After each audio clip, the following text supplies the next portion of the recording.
why do I want to through hike? There is nothing else that could appease me. To be able to experience the raw beauty and simultaneous terror of that storm reminded me how human I was. And never have I seen a mountain so moody before. So I get to understand this mountain, and now I have a relationship with her and can speak to that as well. And then there's also moments when I'm hiking across this great traverse and I look back, and as you look north, everything in your vision you have hiked. Like my footsteps have been connected to Canada, and this few moments that are lows where I'm like, oh wow, I'm humbled by what it means to be human in comparison to a mountain. But then 2 days later, being on top of another mountain 40 miles away and feeling so empowered and capable, it's this give and take with the landscape itself. That relationship that I get to form with the mountain is so life giving to me. Hello, intrepid listeners, and welcome to the Carpe Diem Live Your Dream podcast. I'm your host, Dale Simonson, and my guest today is a young woman, Grace Gallagher, who recently completed the Thru-Hiking Triple Crown. That's the Appalachian Trail, the Pacific Crest Trail, and the Continental Divide Trail. 8,000 miles of hiking that she did in 3 years. Listen in and you'll hear how many steps that is, how many pairs of shoes it takes, and why you might want to give a good long hike in the great outdoors a try. Maybe not that long. In addition to great stories from her hikes, Grace shares some fascinating thoughts about nature and our interaction with it. You see, Grace is now a graduate student at Harvard Divinity School studying the human-spiritual relationship to land, and she taught me some really good perspective about nature that us modern-day Americans just never think about. Enjoy the show. Grace Gallagher, welcome to the show. Can you tell us a little bit about yourself, your background? Yeah, I would love to. I guess I'll start where I grew up. I try to hide the fact that I'm from Texas, but it's a great state. And I grew up in the city and I had no outdoor experience at all. But that changed in high school. I went on a backpacking trip. It changed my life. I got really involved in backpacking in high school and college. And then flash forward, and at the end of college, I decided to do a wacky thing. I decided to hike from Canada to Mexico on the Pacific Crest Trail, and I loved it so much. I hiked the AT the next year, the CDT the year after that. Yeah, that's my background as a thru hiker, kind of explaining a little bit about the abruptness to which I got into it. Oh, I want to come back to that backpack trip you took in high school in a minute, but you just rattled off a bunch of little acronyms that our listeners may not know, AT, CDT. So you did the Triple Crown of thru hikes, and that's a huge deal. That's why I really wanted you on this show, because I would love to do each one of those. Tell us what that is. Tell us what those 3 hikes are. Yeah, of course. I totally jumped right in. But the PCTs, the Pacific Crest Trail, it's about 2,650 miles. And it goes through Washington, Oregon, and California, right along the ridge of the mountains. So the Sierras and the Cascades. The Appalachian Trail is the AT, and that one most people are more familiar with. It's from Maine to Georgia, right through the Appalachians. And then the CDT is the least familiar. It's more of a route than a trail currently, and it goes through Montana, Idaho, Wyoming, Colorado, and New Mexico. That one's about 3,000 miles with a lot of off-trail options and alternate routes. So in total, you hiked, what, about 8,000 miles? About 8,000. Yeah. I've tried to do the exact math, but it gets really tricky. Yeah, yeah. How about if we measure it this way? How many pairs of shoes did you go through? Oh, probably, let's see, my best guess would be 13. 13 pairs. Okay, let's measure it this way. How many steps in total do you think that was? Oh, Have you ever steps. tried to calculate it? Yeah, on the CDT, I wore my Garmin watch because it tracked my steps and it was somewhere like the millions every month. So, Yeah, I just did like some quick math here because I think I take about 1,500 or 2,000 steps per mile. So it's somewhere around 12 or 15 million steps, perhaps. that sounds about right. That's crazy. Okay, so I gotta ask, which was your favorite trail? Oh, right. Oh, it's so hard to choose. And I feel like I grew a lot as I hiked them. So there's something so special about the PCT where I started and where I learned so much about myself and the wilderness and how to backpack. I usually skip right over the AT. It's valuable, but definitely not my favorite.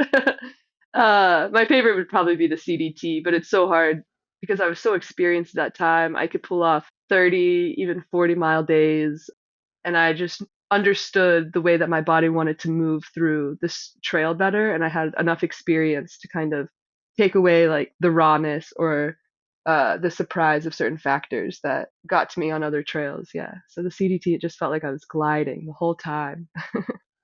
Explain that, because yeah, I would imagine after two of those trails, you are really experienced. You know what to expect.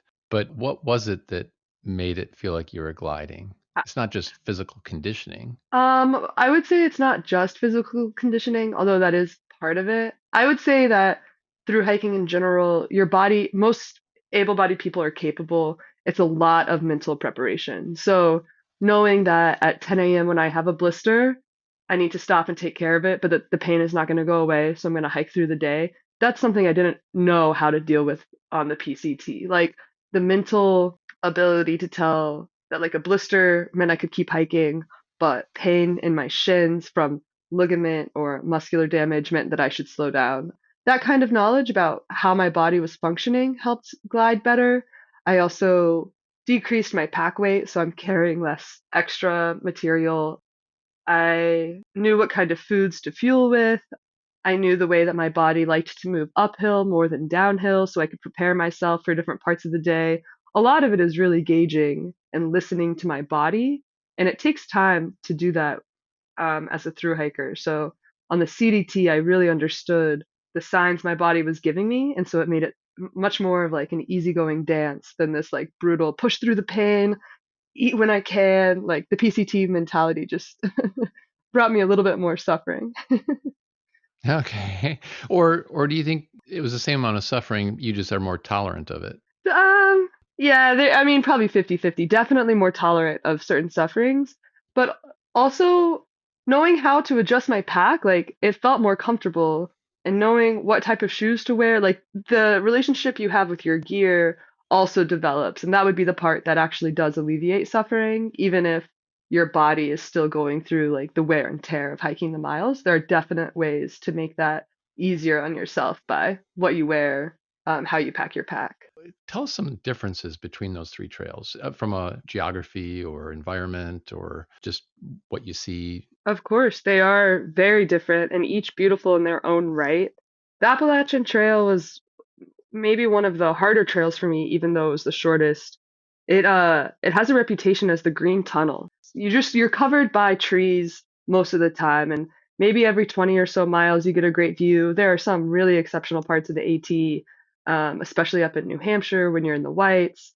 I value the AT for there's fun hostels along the way and a lot of biodiversity and the Smoky Mountains, and there's a lot of value to it. But I think some of it was lost on me when I had already done the PCT because on the Pacific Crest Trail, man, like you walk through some wilderness zones and there's glaciers to your right and then like mountain goats climbing a cliff to your left, and then you hit the Sierra Nevada and you're hiking through some of the most like remote valleys, and so those two trails are really different, and then the CDT is the most stunning. Like if it was just views, just natural wilderness experience, the CDT takes the cake because starting in Montana and Glacier, it's big sky country. These mountains go forever, and you feel like you're right between the split of the horizon the whole time. And then you get to go through Colorado and hike a bunch of 14,000-foot mountains, feeling like you're on top of the world. And nothing was ever as beautiful as the Continental Divide Trail. Yeah, I can't explain exactly why, but the CDT, if I were to pick one, I think I would pick that one because I've just always fallen for the epic vistas, being above tree line, massive granite faces, things like that. I really love that sort of scenery. It's incredible. I will say the one other difference I want to highlight between, especially the AT and the CDT, because those are Like the CDT is often referred to as the hardest of the Triple Crown, mostly because of how remote all the town stops are. So when you're through hiking, you have your basic gear in your pack, and every couple of days you have to stop in and get food. On the Appalachian Trail, it's really easy to do that. You have towns every 3 to 6 days. There's roads. It's around a lot of civilization. There are parts on the CDT. There's like a 300-mile stretch broken up by one dirt road that you have to hitch an hour into town on, and you get to this town and there's a gas station where you have to find food for the next 7 days of hiking. So it can be really hard. Potato chips and Snicker bars. Yeah, actually, there was one time I did not prepare well, and a lot of other hikers sent a box to the post office in this town, Ledor, and I did not. And I actually lived off of like those chewy granola bars and honey buns for like way too long, too many days. You learn. If you did it again, you'd do it differently, but Yeah, I don't think absolutely. you're going to do it again, are you? Oh, there's a chance. Oh, okay. Well, we're going to come to that. So let me go back. So you said you really didn't have much outdoors activity as a kid, and then you went on a backpacking trip in high school. And it seems that maybe that was the trip that sparked this massive change in your life. Can you just elaborate on that trip and what happened there? Oh, absolutely. I, as I said, grew up in Texas, but there's this backpacking camp in Colorado that I found it on a Google search of all places. Like just some angsty 14-year-old girl who was like, I need to get out of this town, I guess. But I ended up, my parents let me go and I took a plane ride to this camp. They picked me up. We went camping for a week. I had never been above 6,000 feet, and suddenly we're hiking this like 13,000-foot mountain. I never slept in a tent before. And this group just completely outfits like 10 teenagers to go hike with two guides. We spend a lot of the week doing intentional conversations around campfires. There's a lot of like relating the mountain and its challenges to our everyday life and understanding how much capacity nature has to be a metaphor for our daily life. Anyway, I went back home and was like, this is it.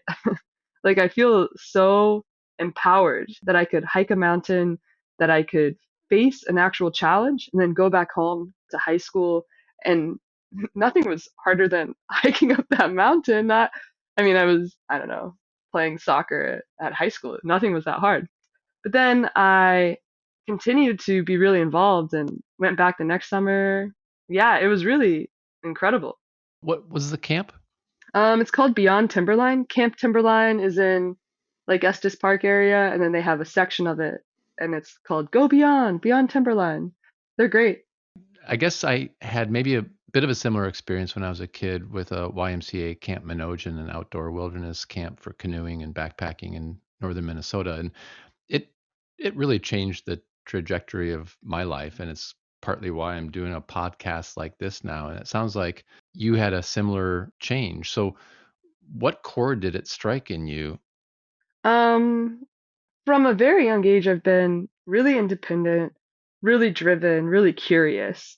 And in Texas, that came out in a lot of ways. I was like a good student. I ran and played soccer, and it felt like I wanted to merge together this like curiosity and a mental capacity and this like athleticism. And I was never like really athletic. So when I was able to be outside, and there's something about hiking, especially when I started to through hike, where it takes a lot of like strategic mental capacity to think through, to plan, and also like a feat of athleticism. And I ate that up. It was like my mind and my body were on the same page, and it was hiking or surviving or navigating in a way that like city life can offer that to you in parts. Like you have your job and then you have your athletic class, whatever. I really loved that it did all of those things for me at once as I was hiking. Wow. So you were 14 when you first put a backpack on your back and climbed a mountain and camped in a tent at age 14. And Grace, how old are you now? I'm 25. Okay, and you're okay if I broadcast that, right? Yeah, of course. You're a spring chicken. It really did set you on a new and different trajectory that looks like it's pretty solid. Yeah, and I think the trip when I was 14 was really inspiring, and it got me into these like group backpacking spaces, and I would spend my summers doing that. But it really wasn't, or I guess no one expected me to through hike when I left college, because the transition from backpacking in a group setting through a camp to like going off by myself to walk for months at a time in one direction is like a whole nother level, that even though my parents and my friends knew I wanted to be outside, and it was kind of like I was a camp person. I liked summer camp, and backpacking was just part of that. And then my senior year of college, I wrote a thesis on through hiking as sacred pilgrimage, and suddenly I was talking about like the ways that humans as spiritual beings need to be outside, and like taking that with my biology degree to talk about like human evolution to put us in the outdoors. And I started taking it seriously as like an absolute way of life and not just a hobby. And people were shocked that I would yeah, want to become nomadic. And so you wrote this senior thesis having not done a through hike, only having done a lot of backpacking in groups. Is that correct? Yeah, that is correct. I saw it as a bit of like research. When people prepare to do a through hike, a lot of their research is about certain trail towns or certain mileage, what type of wilderness areas they'll be in, a lot of the logistics. And mine was like, what does it mean to be human? And am I migrating just like birds? Oh, So okay. a bit of a different research. I don't know if it was just research. It was a lot of thought, imaginative ethnography is what my advisor called it. Oh, I love this. And so then what was it? As you wrote it, you said, "Oh my gosh, I really should do a through hike." Right. I think that the research, or like the thesis project and the through hike, were evolving together. I think I just had a lot of philosophical questions about human relationship to land and what that looked like in the modern age, and how I had such high hopes that it could look different. So even though I was writing a little bit theoretically about the trail, I was doing a lot of research about other hikers, other pilgrims, looking into various religious concepts of pilgrimage and understanding how humans have been walking really far distances for a long time, and what it does for them and what it does for their societies. Wow. Okay. So you were writing about all of this, and then you said, by golly, I better go try one. Yeah, exactly. I thought I better put this to practice. And so I got into through hiking, not for the sport or for the through hike. Like I never met another through hiker. I didn't know that people were out. I had no idea the amount of people that were through hiking. Not that there's a lot, but I kind of saw myself as this like individual on a sort of quest, or like I was doing all of this thought and needed to put it to practice. So it was very different than the typical through hiker who's like taking a gap year or doing a bucket list item or any other option of like being outside for the sake of it. I was like, I need to be outside for the sake of my own thoughts and for what I want out of like the purpose of life. There's a book, a little bit of a tangent. I don't know if you ever heard of a book called Braiding Sweetgrass Oh, absolutely. by, I got to meet Robin Wall yeah. Kimmerer this a couple months ago, actually. She's fantastic. Because Yeah. Okay. Yeah, my sister, we did a podcast episode with her and her canoeing expedition races, and that's one of her favorite books that she talks about how I think there's a chapter called The Grammar of Animacy, and Hmm. just how, well, you can describe it better than me, but just how humans really belong in nature and how we're such a part of it.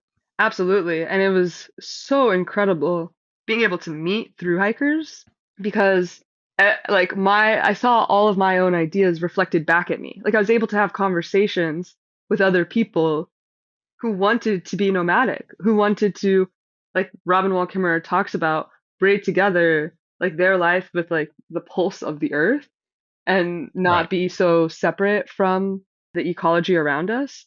And it's like really scary to have these thoughts alone and to think that you're doing something out of the ordinary. But all of a sudden, when you're through hiking, like what is ordinary changes. And suddenly I have all sorts of friends who, yeah, understand the way a mountain changes from its north facing side to the south facing side and what animates that mountain, and all sorts of people that I didn't know were out there who were having really similar experiences to me. And maybe they're growing up in a big city like Chicago or New York, Los Angeles, but a lot of them are from small towns who grew up with nature and just want to expand on that, right? It was so fascinating to meet so many other through hikers who were like right there with me, thinking about life from an ecological perspective.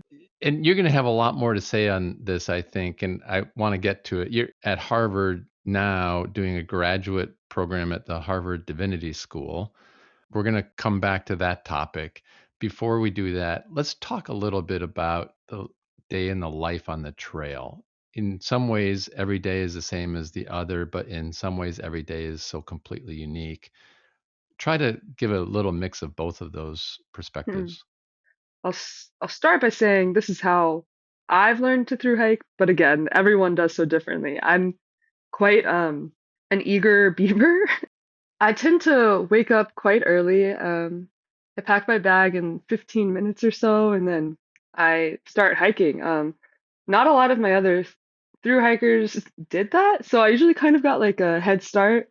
Sometimes I hike with people, and sometimes I don't. So it's not necessarily that it's like we're doing the same miles, but I found that I had a lot of solitude in the early morning. But I would get so tired at like 2. So that's what happened every day is I'd get going early and then I'd get tired in the afternoon and need to stop and refuel and convince myself that the last 5 to 10 miles were worth hiking. And the other constant is that you're always hungry. I am always hungry. Uh, Yeah, I mean, if you're doing 20 or 30 miles a day, the body burns, and this is without a pack, roughly 100 calories per mile. So you're burning at least probably 3,000 plus calories just with the hike, yeah, above and beyond your normal my goal was to caloric need. eat about 4,000 calories a day, and that would still be deficit for me. Yeah. I would think you probably would need five or six. Yeah, and Yeah. it's hard, actually, surprisingly hard to eat that. Well, some people probably have no problem, but I find it hard to eat 6,000 calories a day, day after day. It's It's a lot hard of eating. to carry that much caloric weight in your pack. Yeah, So everyone has a different method for carrying that much food. Some people resort to like bringing olive oil and drinking it on really cold nights, or bring a lot of sugar. My go-to method was to just eat like as much as I could in town. Like just stuff myself in town and hope that I could make up a little bit of weight on the days that I had access to more food. yeah. I remember you saying at one point when we first started talking that you take quite, and I quote you on this, Hmm. because I think it was in writing actually, Grace.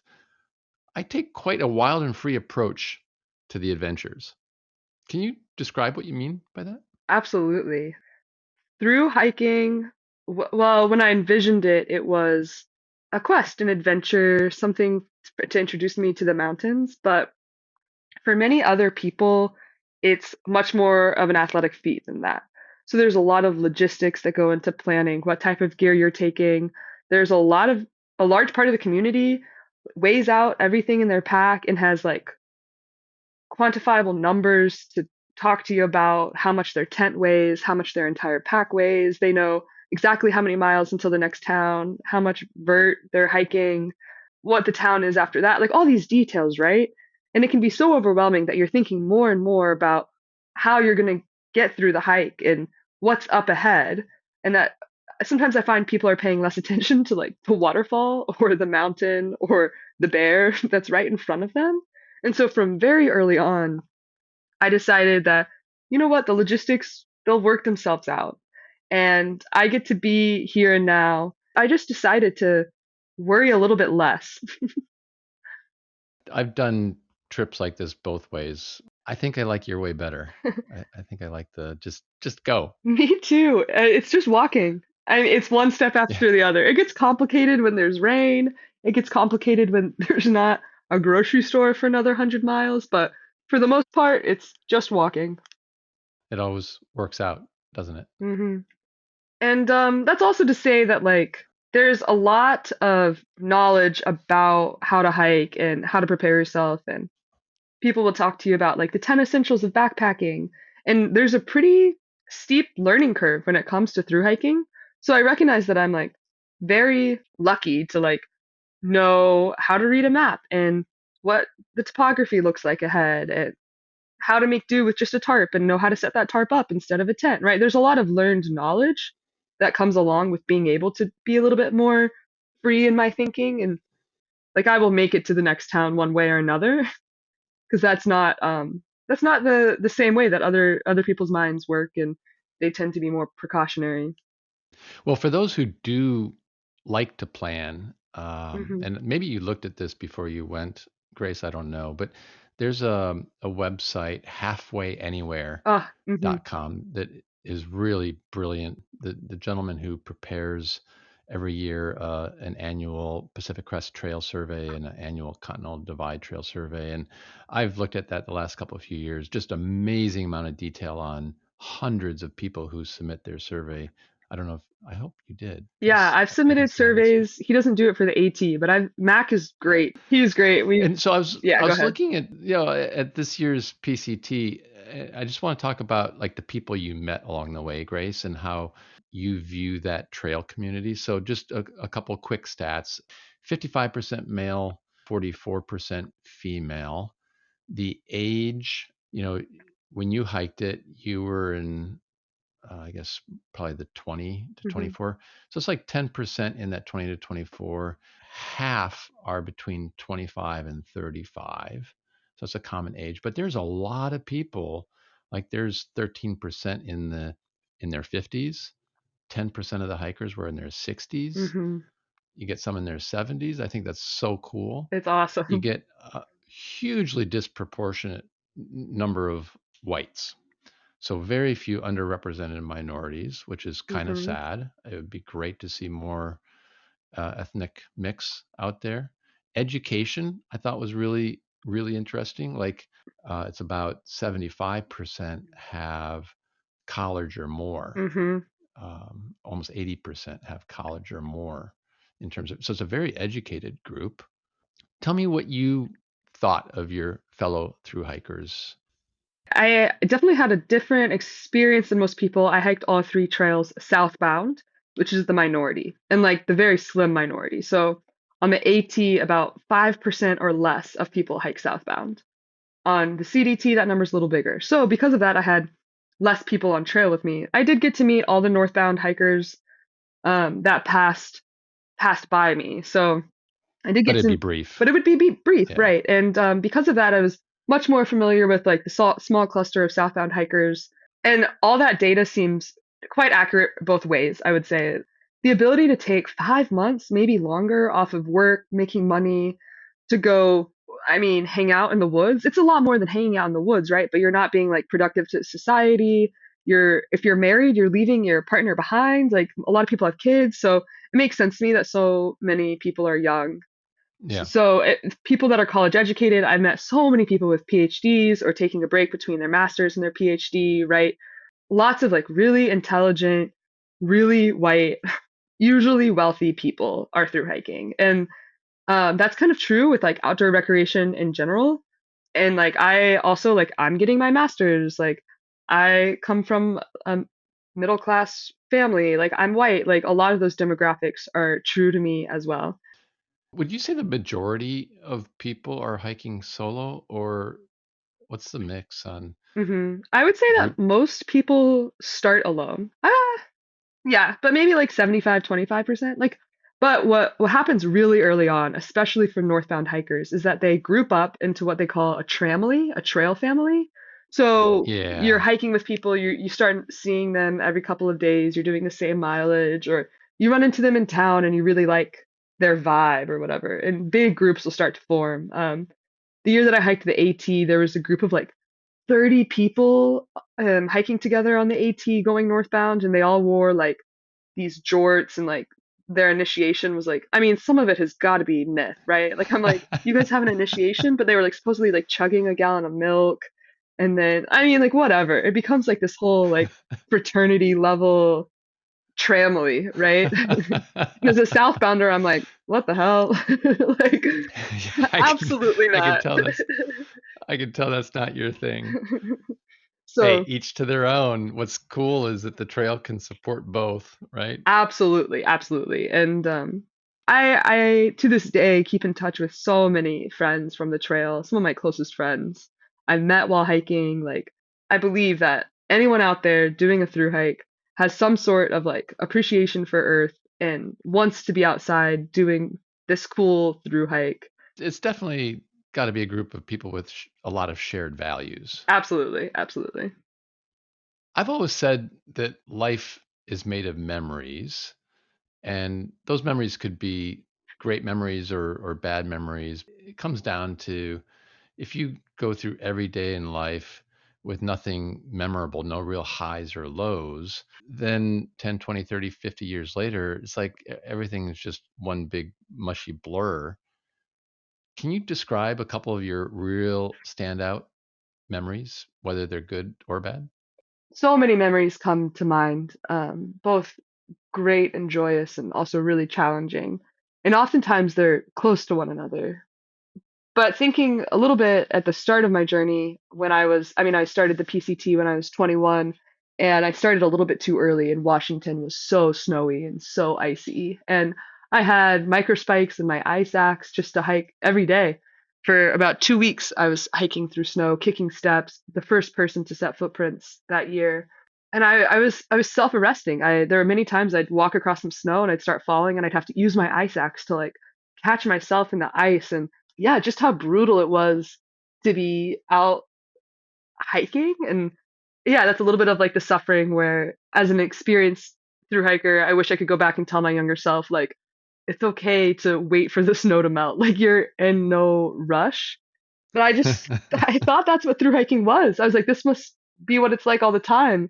So that was really hard. But then, like, when I finally did in Southern Washington get to experience Mount Hood in all her glory, watching the sunset, and I was just absolutely by myself for that moment because no other hikers were around me, it was stunning. So that's like one moment where I can see quite clearly how close those two things were related, where because I trudged through the snow for so long, I got to be by myself on trail. Another terrible one was when I was in Colorado. I was hiking with a friend, and we got stuck in this snowstorm. The skies were like black, and we didn't want to approach the 12,000-foot pass we needed to go over.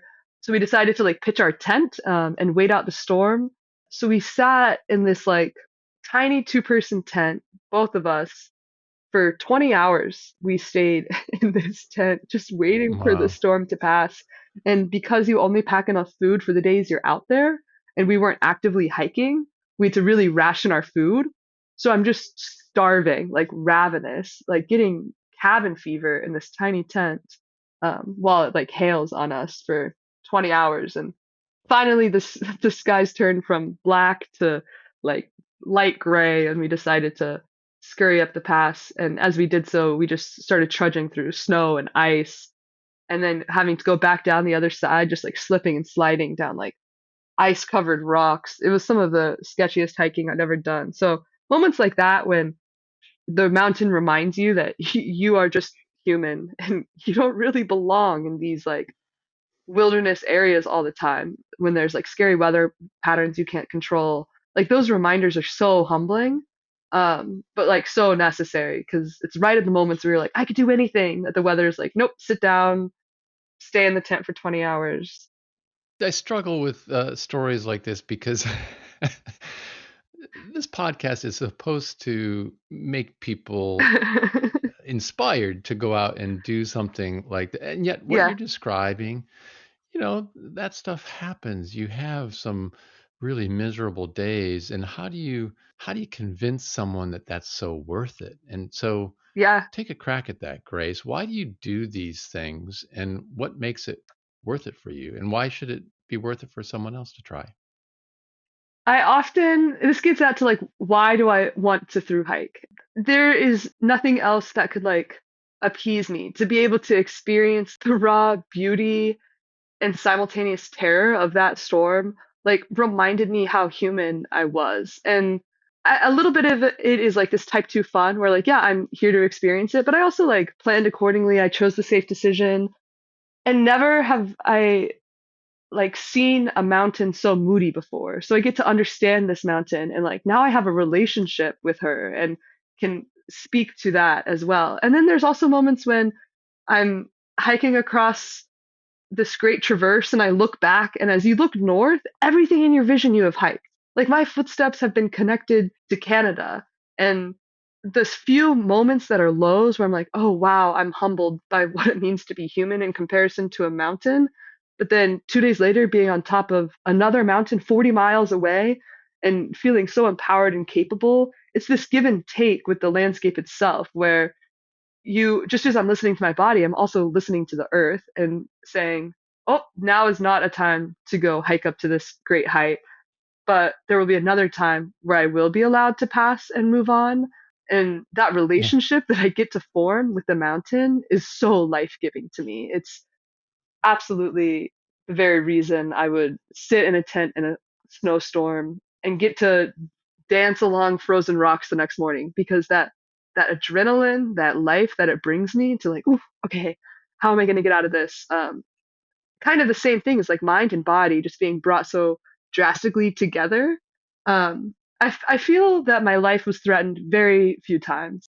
I never faced death in a sincere way, but I faced challenges that like brought my adrenaline up to like do the thing I needed to do in that moment.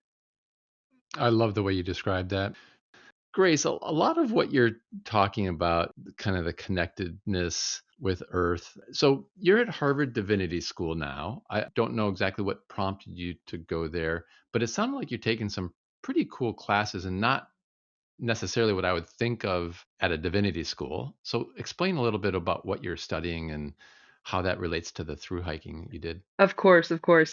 When I finished the CDT, I was kind of pondering with like a big what's next, right? Like I could keep hiking forever and love it, but I've always kind of felt like there was another bigger adventure out there for me. That like being on trail was like a preparation of some kind. And I don't know what's next still in any grand way, although I am itching to get outside and hike some more. But everything that through hiking taught me is about relationship. It's about my relationship to the land, to like local spaces, to specific plants, to specific mountains. And that doesn't seem to be the framework that a lot of the Western world, a lot of the United States is working with. And so it felt like peculiar to me. And I have a degree in biology and a degree in global sustainability. So I'm very familiar with ecology, with the climate crisis. Like I think a lot about the land, but I needed to think more about humans' relationship to the land specifically. So I applied to graduate programs, hoping to do something where I could get a dual degree in like religious studies and forestry. So like Yale has a really cool program that does both. And my advisor, professor from my undergrad was like, you've got to apply to Harvard. When I got in, I started to really consider the differences. And the special thing about Harvard's divinity school is that it is not religiously affiliated. So most divinity schools in the United States is particular to a certain religion, usually Christianity, right? Like it's a form of seminary. Mm-hmm. People go to school and they Uh-huh. become a pastor. But Harvard's is non-specific. So you can attend Harvard and not be religious at all. You could attend Harvard and want to do Buddhist chaplaincy specifically, and they will gear the curriculum to do just that for you, and it's Okay. awesome. So that's why I was like, ultimately, I was like, whoa, I have to come here. They don't have a forestry school. So it was a bit of a give and take where like I get to study religion, not from a Christian perspective, but I can study eco spirituality and I can do so across traditions. I can take classes at like Harvard, other Harvard schools and apply them to my religious studies degree. And I can study botany and Native American studies and like sociology classes, and I can take all of these courses to kind of create a curriculum in which I'm studying human relationship to the land. It's been so phenomenal. One of my favorite parts is there's a reading group that I'm a part of called Thinking with Plants and Fungi, and it's about plant consciousness. It's so great. We like talk about plants and how they're aware and like the personhood that we can attribute to, yeah, plants and fungus. And I take it to rivers and mountains and forests. So I started talking about forests as if they were a friend of mine and rivers as if they were people worthy of liberation. And it's been a really fun way to put into words and express through papers a lot of these ideas that like came to me while I was hiking. On that one, I have to admit it seems a little far out to me, and it probably seems a little far out to a lot of the listeners. Absolutely. Elaborate on that a little bit, like, because this stuff is serious. Like, I mean, you're taking it seriously, and it's a actual course at Harvard.